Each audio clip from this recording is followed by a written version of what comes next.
Welcome to TalkBack. Today we will be discussing the WTO and Indian agriculture once again. I have with me here Mr. Sharad Joshi. Welcome, Mr. Joshi. As the pioneer agitator for the cause of the Indian farmer, Mr. Joshi started the Shetkari Sangathan more than 20 years ago. Mr. Joshi heads the National Task Force on Agriculture, which has been set up by the Government of India today. That's quite a long movement from an agitator to actually participating in shaping the policy of the Government of India. So, Mr. Joshi, as the government joins in the WTO negotiations that are going on in Geneva, we see growing unrest on the part of farmers back at home. If I were to start with history at first, can I ask you what your view is? Do you think that we got a raw deal for Indian farmer at the WTO negotiations last time round? If one could get into the mindset of the people who are actually negotiating in the Uruguay round, it's difficult to imagine what their agenda was. Most of them started with the idea that we possibly would have no negotiations at all. And when the negotiations actually started, the objectives were not very clearly defined, with the result that in a way we were sort of dragged on. And finally we found ourselves in a situation where we had to generally accept the consensus that was evolving at the end of the 8th round. But beyond that, it's very difficult to say what was the mindset, what did they succeed in achieving. We were not as well prepared that time as we would have liked to be. But then we are not particularly well prepared this time either. Really? You know, at that time, some of us believe that India was really happy to be left alone with the controls on imports as far as Indian agriculture was concerned. So we didn't really pay attention to what we were allowing the European economies or other developed economies to get away with, high tariffs, high subsidies. Would that be a fair description of what happened? That's only one aspect of the WTO agreement on trade. There are other aspects. But when we are talking about WTO, what is contained in the agreement and what is likely to happen hereafter, one must remember that we are not starting on a clean slate. India is in a class by itself as regards the agricultural situation. Number one, we had a sort of a socialist planned economy which believes in conservation of foreign exchange. So we had a whole plethora of license permits for imports as also exports. Similarly, as regards the support for the farmers, ours was a unique position. While most rich countries give hefty positive subsidies to their farmers, according to the calculations done by the Government of India itself, Indian farmers have had a negative subsidy for as long as we know. So we are switching over from a diametrically opposite position in India, from a position of a straight-jacketed, almost statized agriculture into a system where the intervention of the state is supposed to be minimized. So we are not starting on a blank slate, we are starting with a certain background. Now you mentioned negative subsidy. As you know, much of that is because we were really providing very high protection to our industry.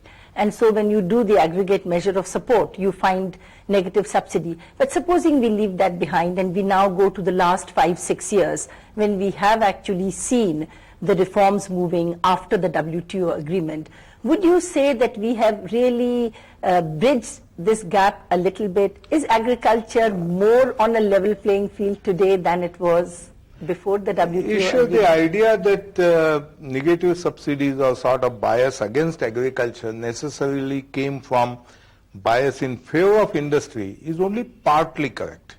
There were direct trade measures taken by governments, successive governments, and consistently taken, that had the effect of depressing agricultural prices in India. You mean export controls? Export controls, dumping by the government itself against its own farmers in its own commodity markets. restrictions on movements, restrictions on processing, restrictions on even movement from one state to another. Are you referring to the public distribution system as dumping? Or what do you mean by No, dumping? for by example, dumping? 3 years back, when in India the domestic price, I don't remember the figures correctly, but I think it was something like 580 rupees per quintal. We imported wheat from Argentina and Mexico and Australia, where the landed cost was very much higher than the domestic price going. Now this is the kind of thing, if done by any private party, suppose it's called dumping. That is, you are actually trying to sell at a price which is less than what it would be in their own domestic markets. So we were in a situation where the government was obstructing exports and the government was itself carrying out imports which were not commercial. Now we are switching over from that kind of a position to a WTO kind of position where all government interventions are supposed to be distortive and therefore to be scaled down according to a program that has been worked out by the WTO. Would that be in the interest of India in the long run? Interest of India is difficult to say, but I can say one thing, that the farmers movement that I represent has been advocating that kind of an agenda for the last 20 years. In fact, when I read the first Dunkel draft, what I said is that this is our agenda which is being put forward now by the WTO. And I said even at that time that this badge that I am wearing, if I see Mr. Dunkel, I'll put it on his lapel. So it's not something that is that has been coming from outside. Might be there was some influence from the World Bank, from the IMF, or possibly some of the developed countries. But this has been our agenda as well, because Indian farmers, straitjacketed as they were by all kinds of restrictions within the country and outside the country, wanted that they should get at least what they would have got in a normal free market. And yet you want higher and higher procurement price. See, we asked for prices that would cover the cost of production because the prices were depressed by specific government measures. For example, the first agitation we started was on onions, or the second agitation was on sugarcane prices. In those cases, the government had imposed bans on export of onion, with the result that the prices went down. And our argument was that if for any political reason, or for the reason that you want to satisfy the consumers, you are taking certain measures of not allowing the export, then it becomes your responsibility to see that the farmers get the price that they would have got in a free market. And one of the definitions of free market prices, of course, is equal to the cost. So that the best estimate you can get of what would have been the price had the government not intervened. That is where we asked for specific prices. But unlike the labor movement, our stand never was that we should get more and more. In fact, I remember in 1982, we specifically turned down a proposal which wanted that the agricultural prices should be index-based, like the wages of the government servants. We turned it down and said, it's not possible. But you know, if you are for free trade in agricultural commodities, one of the things that people are worried about is that if you have exports and imports freed in agriculture, then you know you will be vulnerable to the shocks in world agricultural supplies. What is your reaction to that? Or do you think that the change in prices would actually be less if you were to engage in trade? I would compare it with the position of a closed economy and a restricted economy. And I think between the two bad situations, I would certainly prefer a situation where we have options, where I am able to choose. In the previous situation, it's the government which decided. So I didn't even know what the rules of the game were. I could decide, for example, to keep back my crop of paddy, and then suddenly find that the government had decided to import paddy for rice from Burma, and the prices would go down. Open market would give at least long-term secular kind of rules of the game, where it would be easier for the farmers to make decisions both about the crop pattern and about marketing. Would you say that we in India have put too much emphasis on food grains and not enough on other crops? Why should we have to produce all the demand that we have for food grains? We can always import if we are actually we have better comparative advantage in producing other crops, for example. Many people believe that Punjab straying into rice paddy cropping is really the result of assured marketing at predetermined prices. So the farmer, plays it safe and goes in for cropping something in which Punjab is really not best suited. What would be your reaction to that? I don't think it was entirely a decision on the part of the farmers. The system was so developed that Punjabi farmer had to accept the wheat paddy trap. For example, if I apply for a sugar mill in Maharashtra, I am more likely to get the license than if I were in Punjab. While Punjab can produce a number of things with advantage, a whole complex of policies have favored Punjabi farmer remaining or giving at least a high priority to the food grains. Another problem that recently cropped up is we have a serious shortage of edible oils and oilseeds. And what needs to be done is shifting at least some part of the irrigated land from food grains to oilseeds. This could most conveniently happen in Punjab. And if we, without going into the question of justification for the minimum support price of wheat, if we had given some increase to the oil seeds, then we would have possibly helped solve that problem. But the government would prefer that the edible oil development and the oil seed development takes place somewhere else rather than in Punjab. So it's not entirely the decision of the farmers. It's unbelievable, but there is hardly anything that is private about Indian agriculture. It's actually a departmentalized agriculture where all significant decisions, starting from the land to the use of inputs to the disposal of outputs, is finally made by the government. Now, as we look at the reforms in the Indian industrial sector over the past 10 years, we find that there is not that much happening in traditional industries. Industries like sugar, cotton textiles, which have backward linkages to agriculture. But how much have we reformed there, and how much has Indian agriculture benefited with those reforms? Well, till at least 5 years back, I said that the reforms have not touched agriculture at all, and Dr. Manmohan Singh also agreed with me at that time. We have all the restrictions on movement and storage practically continuing as they were with minor changes. The systems of levy and procurement have only been slightly modified. The forward and backward linkage industries continue to be under licenses all over. Sugar has not been delicensed, fertilizers have not been delicensed. In Maharashtra, you can't start even a cotton gin factory. You can't take cotton to Madhya Pradesh or nearby Andhra Pradesh. So that kind of a sort of truncated system does exist in India. And as you started with WTO, I would take advantage of this point to say that even before we globalize, our Indian agriculture needs to Indianize. We need to have a single Indian economic market before we can effectively take part in the world market. Because we are not properly resolved, and that was the point you were making, we have not properly resolved the question of comparative advantages within the domestic economy. And if you have not resolved that, then any arrangement which emphasizes comparative advantage at the global level is not going to work.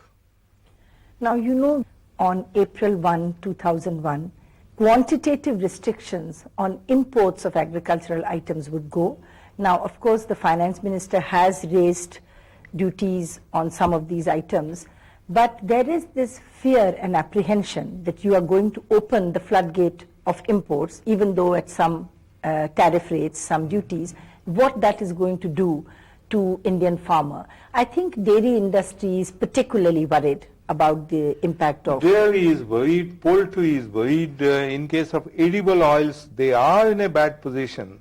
But I think they are taking a more open look at it, that if a consumer is likely to get a product of a better quality at a cheaper price, then a domestic producer is justified in coming in the way only for a limited period of time. He can't go on hiding behind the protectionist wall, keeping his inefficiencies like the manufacturers of Ambassador and Fiat cars. They will have to say that we need 5 years, because everybody accepts that Indian agriculture received a stepmotherly treatment and would possibly need some time to adjust.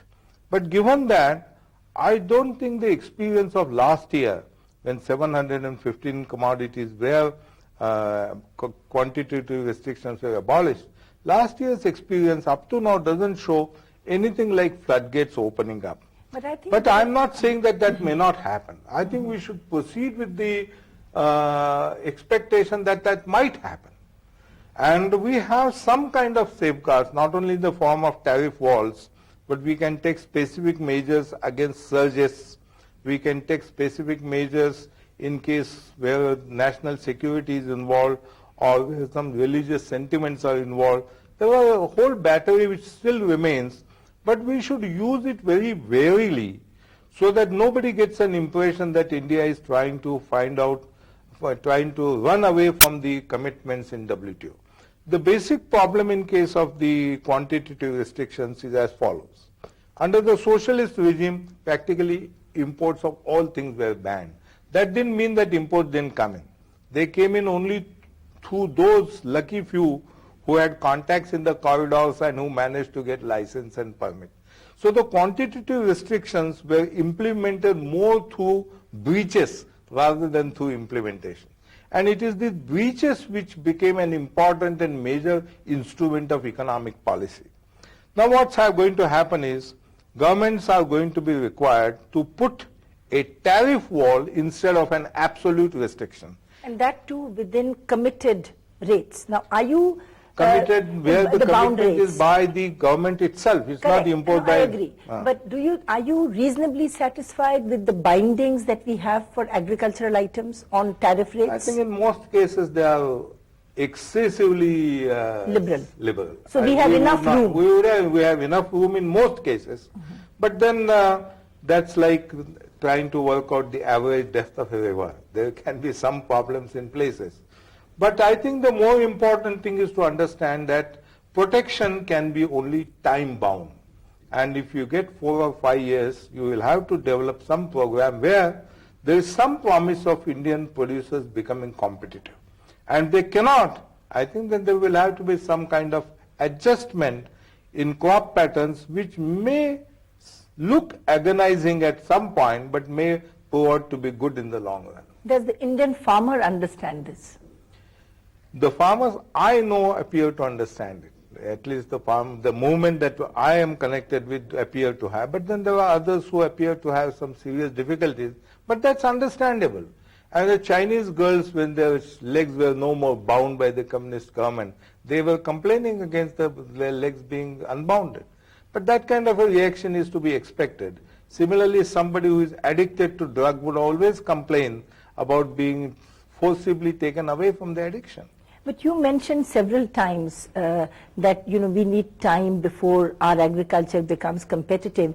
Is the government of India doing enough, or the state governments doing enough on irrigation front, on availability of power at affordable prices, on water conservation, all these fronts, so that investment in rural infrastructure is increasing and that enables our agriculture to become more competitive? Well, if the government had really to do that kind of infrastructure building and technology providing, it would be a very difficult job. In fact, since independence, most governments have believed that their job is to provide infrastructure and technology, and the farmers will produce the best they can. And the price and the incentives are not a relevant factor as far as the farmers are concerned. That was the basic philosophy. I think all that we expect the government to do is to keep its hands off. But in the 80s and to some extent even in the 1990s, what we have seen in Indian agriculture is that subsidies have been increasing, but public investment in agriculture has been going down. So does that worry you? Subsidy, I am totally for abolition of all governmental subsidies because they are bad per se, they are stifling, and I don't think there is anything like a subsidy to Indian farmers. Neither in about electricity and fertilizers, I can demonstrate it on paper that what really benefits non-farming communities is passed off as a subsidy to farmers. They are really not the beneficiaries at all. So rather than do that kind of a thing, I have even said that the zero tariff electric supply can do damage to the farmers. So what we need or ask for is not really subsidies. We would like, for example, total destatization of Indian agriculture. We would also like to have all restrictions removed from within the domestic market so that we have one Indian economic unity. We would like the government to provide some infrastructure, for example, preparing an information network where farmers can get information on commodity prices in various important markets in the world, or get reliable information on weather or extension advice would be very good, and the government could play an important role. The government could also play an important role by promoting the development of a marketing system alternative to the system of agricultural produce marketing committees. These are the committees which did good work for some time. Now they have got highly politicized. They hardly provide any basic marketing facilities. Generally, they don't provide even for testing and grading, proper storage or processing. And in India, we have a system where farmers go to APMCs and non-farmers go to their own parallel marketing system. The world over, supermarkets is the combining point for the consumers, and all the producers ultimately merged into that network, with the result that the length of the chain of intermediaries practically doesn't exist there. Do you think the private trade can actually play an important role in wholesale distribution of agricultural commodities in India? Right now, there's sort of a virtual monopoly by the government. It's a monopoly. It's a state system. They could, and I think the government could be the beneficiary. For example, if instead of the Food Corporation of India doing the kind of hackneyed procurement that they do, without providing anything like the post-harvest infrastructure, that is the reason why we have this excessive stock of food grains.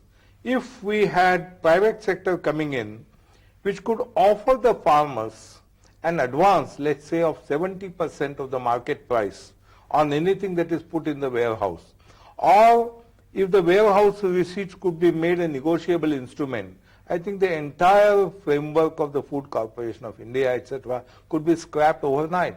But I think there is a fairly strong lobby behind the public distribution system and Food Corporation of India. Nobody is going to, they will make all kinds of humanist arguments, leftist arguments, but nobody will take that a whole branch of Government of India should be thus scrapped. How important an obstacle do you think is the Essential Commodities Act in all this? It's one of the most important single obstruction. And if we remove that, we will have opened the way for liberalization of the domestic market. But what exactly, how exactly does it come in the way? Anytime the government, for true or untrue reasons, thinks that there is a problem about public distribution, it can intervene and issue orders that can block the transport of commodities from one district to another, one state to another. Some of my friends and even me, we have got arrested and sentenced to 28 days of jail simply because we tried to carry 20 kilos of wheat from Punjab to Haryana. Under the Essential Commodities Act, some of my friends were arrested because they could not deliver the minimum quantum of jawar that was fixed by the government, because that year the crop was bad. And the government expected that they should purchase the necessary quantity from the market at a higher price and give it in levy to the government. That is the kind of system which in the hands of the bureaucrats, Essential Commodities Act can mean. It's a pretty bad thing. So one of these largest single obstacles would be essential commodities. And I don't know why finance minister after finance minister announces in the budget speech that this will be done, but in fact nothing happens. Has this been announced before? 5 times, at least 5 times. And I think I have counted only from Manmohan. 5 times 5 since times 1991. Practically every speech, every economic survey mentions the importance of removing the or attenuating the Essential Commodities Act, number 1, and number 2, the importance of land legislation that would permit at least operative consolidation of land. These are things which are oft repeated but never implemented. And as a result, we don't really have a unified market within the country. You can't move We don't have a unified market because of the Essential Commodities Act primarily. Secondly, the land has got so fragmented, and that's another very serious problem coming to WTO. It would be very difficult to compete with in the world market given the present size of holdings. I don't want to get into the whole controversy about who should own land, whether it should go to the tiller or the poor or landless level, etc. But it should be possible even for the poor to pool together their land so that the operations take place on a scale which is competitive. Thank you very much, Thank Mr. you Joshi. so much, Isha. I think this has been really very enlightening. What I gather from you is that WTO forces us to make certain commitments which we make voluntarily as a government. Which we have been wanting as farmers. Yeah, well, yes. But certainly we need to do much more with our own policies if we want to give a better life to our farmers. Right. I think if there are a few minutes, I would say that WTO is at the most 5 years old, and the poverty and the misery of the farmers is certainly much longer than that. So the problems couldn't be all related to WTO. And we have to work on it ourselves. With Thank that, you. thank you very Thank much. you. We will be back same time, same day next week. Until then, goodbye.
to Talk Back.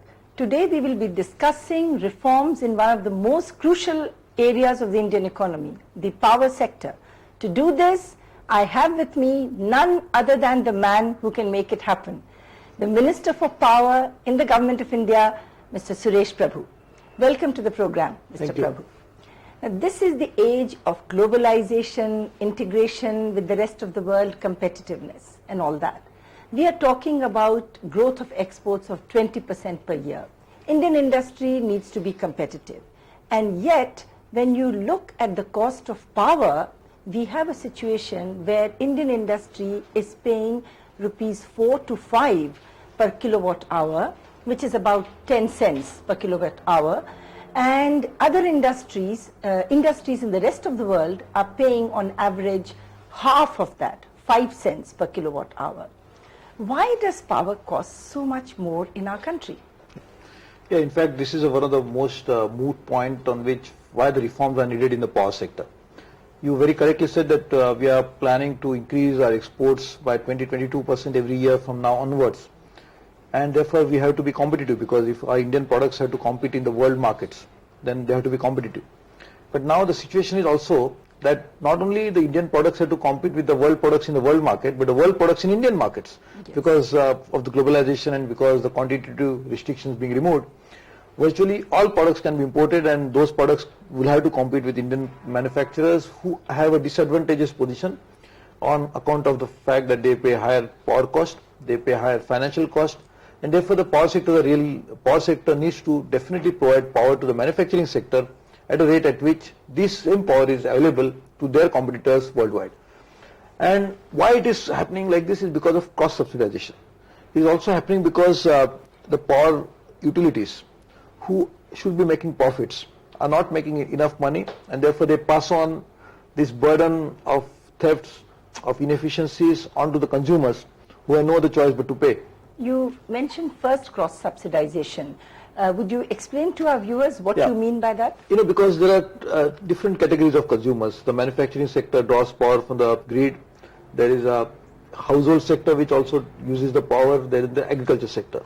In many of the states, the agriculture sector is not being taxed at all. They are not paying at all. Mm-hmm. And therefore, what we have said is in the recent meeting of the chief ministers, which unanimously has accepted with the exception of 2 states, that all the states must charge minimum of 50% for that sector. But Mr. Prabhu, this is not the first time that you've had such a meeting. That's right. We've had these meetings before. Chief ministers come and say something, then they go back and they don't implement. So you're absolutely right. In fact, in 1992, the then National Development Council had constituted a committee in which the then Chief Minister of Maharashtra, West Bengal, and many of the states were members, and they also decided the same thing. But a change now that is taking place, which is very institutionalized, is that all the states will be obliged to create an institution of regulators.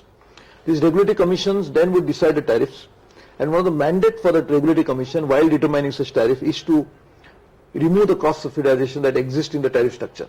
That the central government is signing with more or less all the states is that you must set it up, the regulatory commission, you must allow them to function freely, and then you must obey their orders. Are you setting up some criterion which all these regulatory commissions will follow in setting up tariffs? For example, let me just put a question to you very simply. Today, we have a situation in Delhi where the transmission and distribution losses are close to 50%. And if you have a regulatory commission, which comes in and sets a tariff, let's say the distribution is privatized, you have to make some assumption at what rate these transmission and distribution losses will be reduced over time. And suppose one regulatory commission says that you must reduce it by 10% every year, another regulatory commission in another state says 2% is enough or 3% is enough. So you get very different prices at which the regulatory commission will say you must sell electricity to the consumer. Is the center doing something to see that there is some regularity, some harmonization in all this?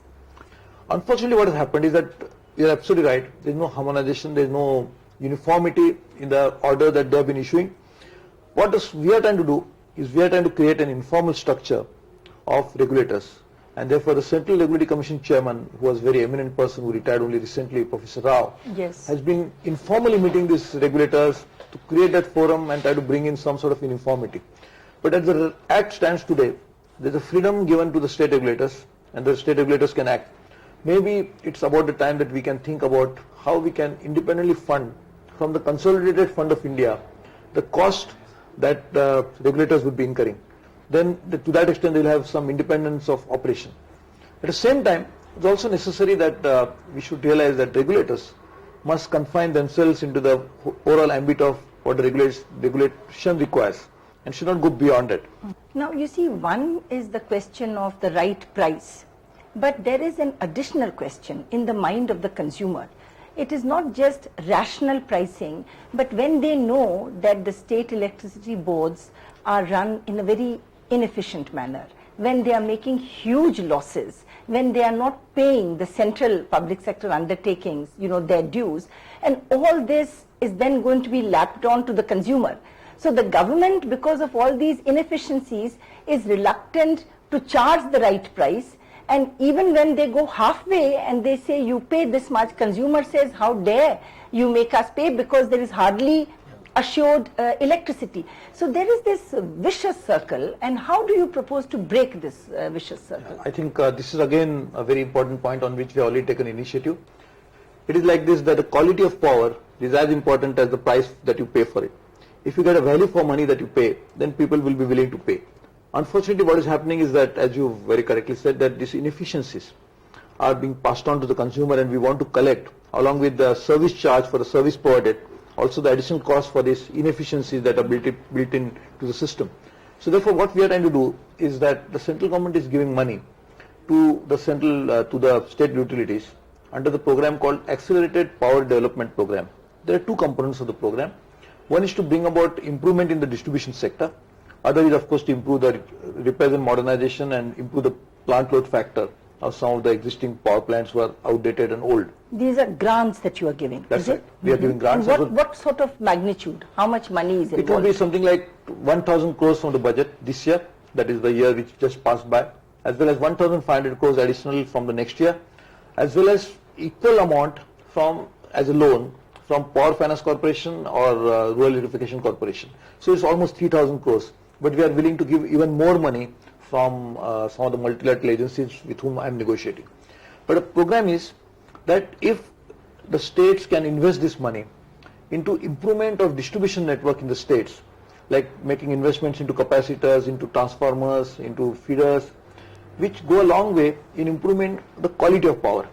Today what is happening is the only way that people feel that the reform is taking place when the tariff increases. Yes. Not necessarily the quality improves. Correct. So therefore what we are saying is that first improve the quality. I am very confident that people will be willing to come forward and pay for the increased tariff. But unless we do this, so therefore we are coming out with this initiative, and unless we do this, bring about an improvement in quality first and then follow it up with reasonable level of tariff, then and then only the reforms will succeed. So what you are saying is there is a bit of conditionality built in. That's right. That if you reform your power sector, you will get a That's right. grant. That's This right. will be a grant or a loan? Much of it is grant, part of it is loan. But the loan also is it's like the loan which states get it from the central government, which has a long maturity, long repayment periods. And I think that should be very soft loan, so they should have no difficulty in coping with the repayment of that. The mechanism that we are institutionalizing is that a state which is going to get this money, that money will be transferred to a separate designated account to be operated only by the electricity board of that state and to be used only for the purpose for which it is meant. So we are really making a departure from the past in which the block amounts were transferred to the states and they were of course required to spend it on that, but there was no such strict institutionalized mechanism to make sure that there is no diversion of funds, which is what we are trying to do. You know, it's very interesting the way you are now addressing these issues. In 1991, when reforms first began and when Government of India announced that private sector could now come into power, there was this presumption that power investment from the private sector will really help solve the problem in this very crucial bottleneck for the economy. But what we have seen in the last 10 years is, with all the fast track and all the talk of opening the doors, we really have not had investment in power generation. So do you think that really we need to address the distribution problems first before investors, both in the economy or foreign investors, before they will come in with their investments in power generation? Yeah, absolutely. In fact, let me give one figure. There is a cost of supply which is captured by way of considering all the expenses which go into generation, to the distribution, to the end user, whatever the chain of event that goes into that, and whatever the expense incurred on that is calculated, and the cost of power, cost of supply of power is calculated. And then there is an average cost of tariff. That is the amount that electricity boards are required to collect on the power that is sold. Now, this is the difference between the two can result into profit or loss. Now today, the cost of supply of power is 1 rupee higher than average cost of tariff. As a result of which, every unit of power sold is causing loss of 1 rupee to the state electricity boards. The state electricity boards last year were required to sell 500 billion units. You can imagine the loss is 50,000 crores, which otherwise would have come into the system, is escaping the system. Of course, there is an inevitable T&D loss, which is bound to take place, about 15-16%, which is acceptable. So not that entire 50,000 could have come in. I'm just trying to illustrate a point that the reforms not having taken place at the distribution end, which could have improved the system, and probably then the power sector could have been turned around. Now when the power is lost at the distribution end, at that point of time, the maximum value addition has already taken place at generation and transmission end, and you lose that entire amount. So therefore the loss is colossal. So therefore I think if you can turn this around and bring in changes in distribution first, upfront, then what happens is automatically the sector, which is now losing something like 20,000 crores per annum, and as I said, this difference is 50,000. If you can turn it around, then the surplus can then be enough to attract investment from the generators to come into this sector. Particularly when we are assuring 16% post-tax returns in dollar terms, I don't see any reason why they are not coming in, and the only reason why they are not coming in is that what you are assuring is 16% post-tax, but you are first sinking your money, which is not safe. But you know, in fact, what you are saying is politically not that easy. You know, if consumers have been used to not paying for electricity, as I see it, I think part of the reason we went for the Enron type approach was that we thought we'll buy some time. In 4 or 5 years, by the time electricity comes up, when people see more electricity coming up, we will start also charging them more. But what happened was those 5 years came and governments still don't have the courage to charge the right price. So do you think that even in the absence of more investment in power sector, that people would be willing to say, all right, you know, we'll pay more?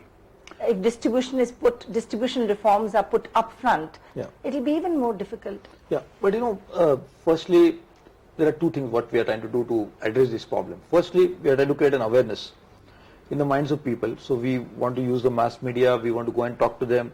I'm already writing letters to the opinion makers, who in turn hopefully will spread this message that power is a commodity which cannot be imported, or oil.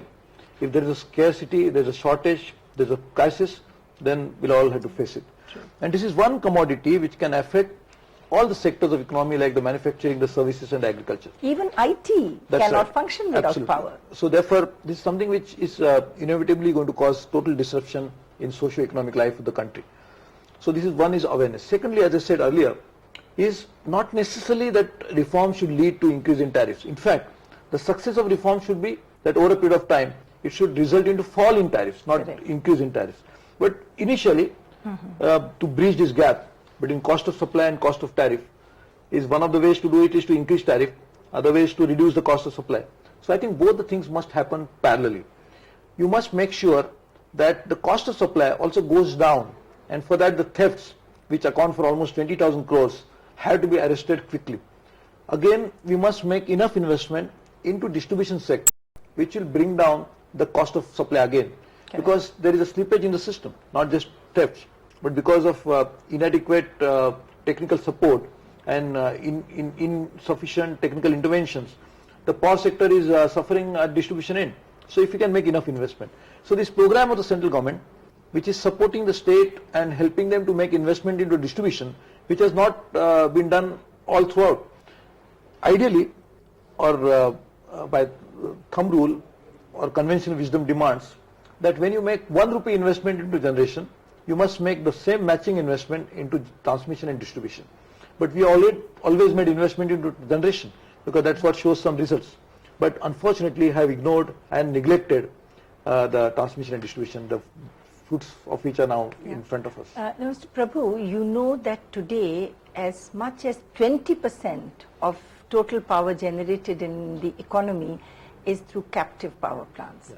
Now, that is really not a most efficient way of generating power, and what is worse, because the state electricity boards are threatened by these captive power units, there are states which are taxing captive power units. What are you doing from the center to solve this problem? Yeah. Of course, it is absolutely right that it's 20,000 megawatts almost, and when we have installed capacity of 100,000 for the grid, it is 20,000 outside the grid, which is almost 20% of that. Of course, one of the ways that we are trying to do is to address this is that some of these captive generators have excess capacity. They are not operating their plants to the full capacity. And therefore, if we can offer enough incentives, then probably some of this power can come into the grid with the shortest possible time and with the least investment. Has it happened at all? Not yet. So we are coming out with a new captive generation policy very soon.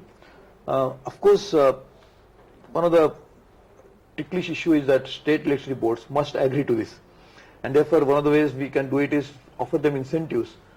For example, as you know, in every power generation plant there is a fixed cost which includes cost for depreciation, for the investment that has gone into it, the servicing of the loan and return on equity, as well as there is a variable cost like the fuel cost. Now even if we can pay the entire fuel cost for operating that plant and part of the fixed cost, probably there will be enough incentive for the captive generator to generate more and put that power into the grid, and thereby we can even get a cheaper power at in the shortest possible time. Because the problem is that we have almost a peak level shortage of 16 to 17% as of today, and to meet that target, meet that deficiency, one of the ways we are doing it is, as you said, add more capacities. But that's going to take some time because capacities are not going to be generated overnight. So the short-term measure that we are going into, one of these is this captive plant. Other one is what we are trying to do is also improve the repairs and modernization program, and thereby bring in, improve the plant load factor. Also bring in power from the eastern region. There is a possibility of getting at least 6 to 10,000 megawatts of power from the eastern grid into the other grids like southern, northern and western. And that is not happening because we could not evacuate that power in the absence of proper transmission system. So I ordered only about a few days ago when I discovered this and said that we must do it upfront without waiting even to find out who is going to buy that power, because that's a backbone of infrastructure that we'll be creating. So that's what we are doing. We are also trying to improve the demand side management. It is possible that we can improve and bring in more power into the system to as high as 40% if we can bring some improvements into the manufacturing practices, into the household users practices. Yes. Because some of the bulbs that we use, some of the gadgets that we use are very energy guzzlers. So we can save that. Again, it is always estimated that 1 unit of power saved at a distribution end does not require additional 3 units of power to be generated. Correct. So therefore, conservation is very, very important. So we are doing that also. Mr. Prabhu, we don't seem to be hearing much about hydel power sources anymore. Do you have any plans to revive the use of hydel power? Today, in 100,000 megawatt of our installed capacity, the contribution of hydel power is only 24%. And ideally, as we say, that the thermal hydro mix should be 60-40, and so therefore we really need to increase it substantially, particularly to meet the peak level demand. And that's something which can be made very easily by the hydropower. Again, we must have a fresh look at our liquid fuel policy, because all the liquid fuel which are imported and therefore are exposed to currency risk, are also exposed to international fluctuation in the market of crude oil, because they are directly or indirectly linked to the crude oil prices. And therefore we really need to rely on something which is the fuel is available locally. And water, I don't think India has a very huge water, but it's a non-consumptive use of water when we generate power from hydro sources. and therefore we have decided to tap it. One estimate is that 150,000 megawatt of hydropower is available in India. I asked the Central Electricity Authority to conduct preliminary survey and investigation, which should be available within the next 3 to 4 months. Based on that, we want to organize an event of how hydropower development will help India's economy, because even during the process of development of hydropower, all the sectors of economy will get a tremendous boost.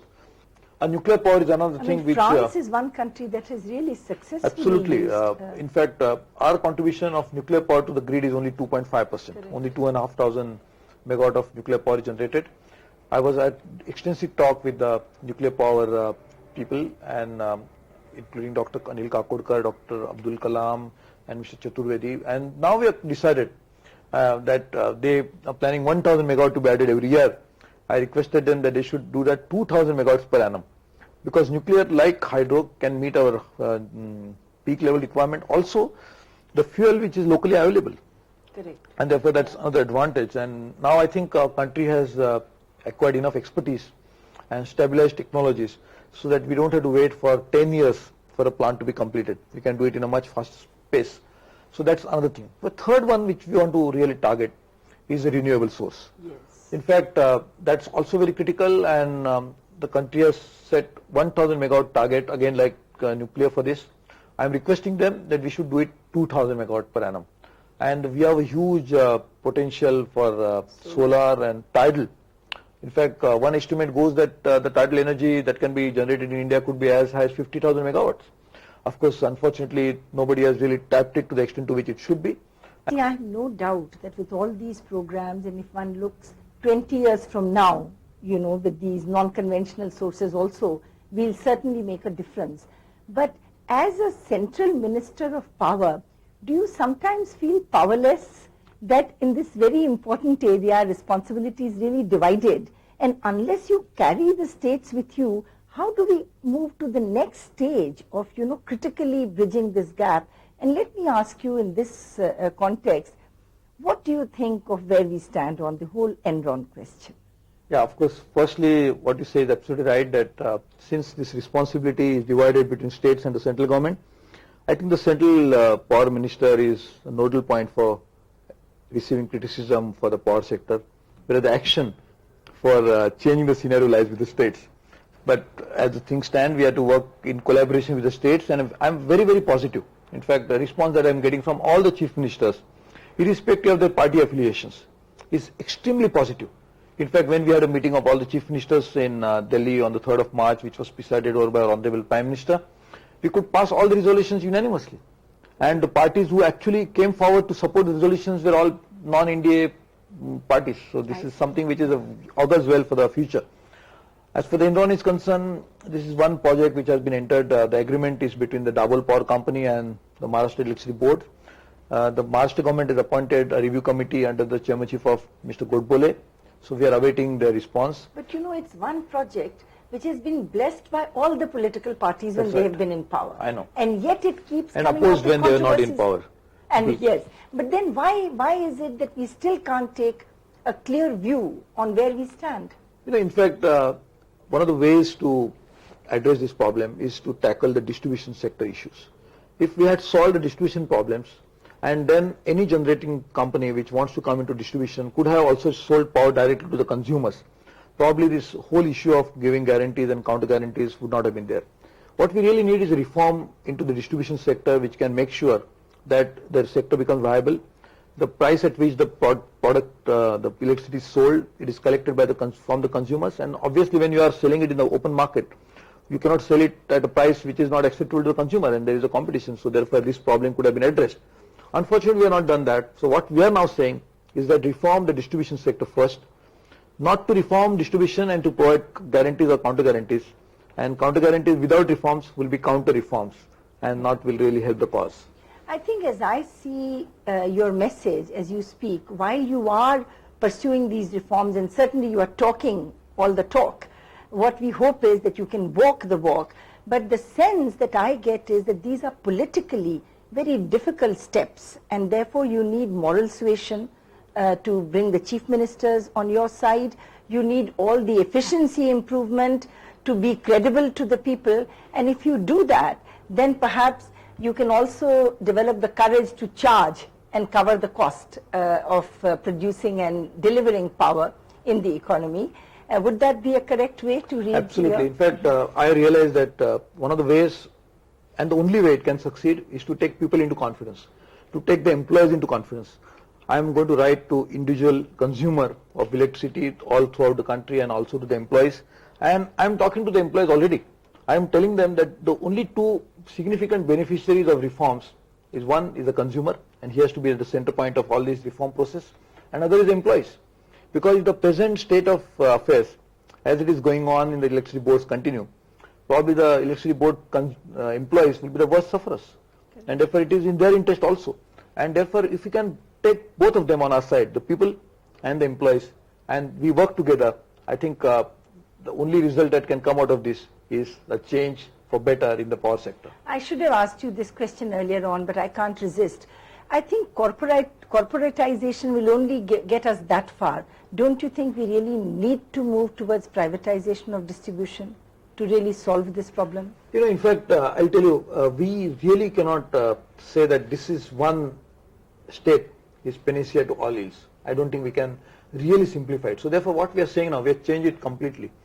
What we are saying now is that next 2 years, each of the state electricity board must break even, stop making losses, and third year onwards must start making surpluses. And how you do it? We are leaving it to the state government. If you want to do it through the process of corporatization, privatization, nationalization or socialization or whatever process, it must result into improvement in quality of service, it must result into profits, results into surpluses being generated, because that's the only way they can survive. Because they cannot survive on grants and they cannot survive on loans for a long period of time. And therefore, we are leaving it to the state government. We are telling them that this is what, you have to choose your own model. There is no one model available from Delhi. Don't look up to Delhi. Look into your own distribution setup and bring in improvement. And this is what the resolution of the Chief Ministers is. All the Chief Ministers pass this resolution. That in 3 years surpluses, 2 years break even. And how do you do it is left to them. But we have set up a very clear, well-defined parameters on which we can judge whether in 2 years it will happen or not happen. So more power to the Power Minister to bring the reforms around across the states in this very important sector. With that, let me thank you, Mr. Prabhu. We'll be back same time, same day next week. Until then, goodbye.